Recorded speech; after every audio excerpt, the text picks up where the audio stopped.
2026 scheme engineering admission ആയിട്ടുള്ള second അലോട്ട്മെന്റിലേക്കുള്ള option confirmation open ആയിട്ടുണ്ട്. July 16 രാത്രി 11:59 വരെയാണ് സ്റ്റുഡൻസിന് അത് ചെയ്യാൻ സാധിക്കുക. നമ്മുടെ സ്റ്റുഡന്റ് ലോഗിൻ ചെയ്തതിന് ശേഷം കൺഫർമേഷൻ പേജ് ഓപ്പൺ ആയിരിക്കും. അപ്പോൾ കൺഫേം ക്ലിക്ക് ചെയ്ത് കഴിഞ്ഞാൽ നിങ്ങൾക്ക് നെക്സ്റ്റ് പേജിൽ പോയി ഓപ്ഷൻസ് ഷഫ്ലിയോ ജംബ്ലിയോ ചെയ്യാം. ഇതിൽ ശ്രദ്ധിക്കേണ്ട 2-3 കാര്യങ്ങൾ എന്താണെന്ന് വെച്ച് കഴിഞ്ഞാൽ ആരൊക്കെയാണ് ഓപ്ഷൻ കൺഫർമേഷൻ കൊടുക്കേണ്ടത്. ഒന്നാമത്, നിങ്ങൾക്ക് ഫസ്റ്റ് അലോട്ട്മെന്റ് കിട്ടി, എന്നാൽ നിങ്ങൾക്ക് ആ കോളേജിൽ ജോയിൻ ചെയ്യാനല്ല താല്പര്യം, കുറച്ചും കൂടെ ഹയർ ഓപ്ഷൻസിലുള്ള ഏതെങ്കിലും ഒരു കോളേജിൽ ജോയിൻ ചെയ്യാനാണ് താല്പര്യമെങ്കിൽ നിങ്ങൾ ഓപ്ഷൻ കൺഫർമേഷൻ ചെയ്യുന്നത് വഴി നിങ്ങൾ സെക്കൻഡ് അലോട്ട്മെന്റിലേക്ക് പരിഗണിക്കുകയാണ്.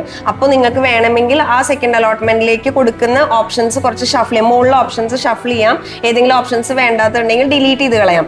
അതുപോലെ തന്നെ ഫസ്റ്റ് അലോട്ട്മെന്റ് കിട്ടിയില്ല, അങ്ങനെയുള്ള കുട്ടികൾ നിർബന്ധമായും ഓപ്ഷൻ കൺഫർമേഷൻ ചെയ്യണം. എന്നാൽ മാത്രമേ നമ്മളെ സെക്കൻഡ് അലോട്ട്മെന്റിലേക്ക് പരിഗണിക്കുള്ളൂ. ഇനി ആരാണ് ചെയ്യേണ്ടാത്തത്? അതായത് ഫസ്റ്റ് അലോട്ട്മെന്റിൽ ഫീസൊക്കെ അടച്ചു, നിങ്ങൾക്ക് ഇഷ്ടപ്പെട്ട കോളേജ് തന്നെയാണ് കിട്ടിയെന്ന് വിചാരിക്കൂ. അങ്ങനെയുള്ളവർ പ്രത്യേകിച്ച് ഇപ്പോൾ ഒന്നും ചെയ്യേണ്ട ആവശ്യമില്ല. പക്ഷെ ബൈ മിസ്റ്റേക്ക് നമ്മൾ ലോഗിൻ ചെയ്തു, കൺഫർമേഷൻ പേജ് ക്ലിക്ക് ചെയ്തു എന്ന് വിചാരിക്കൂ. അപ്പോഴും പേടിക്കേണ്ട.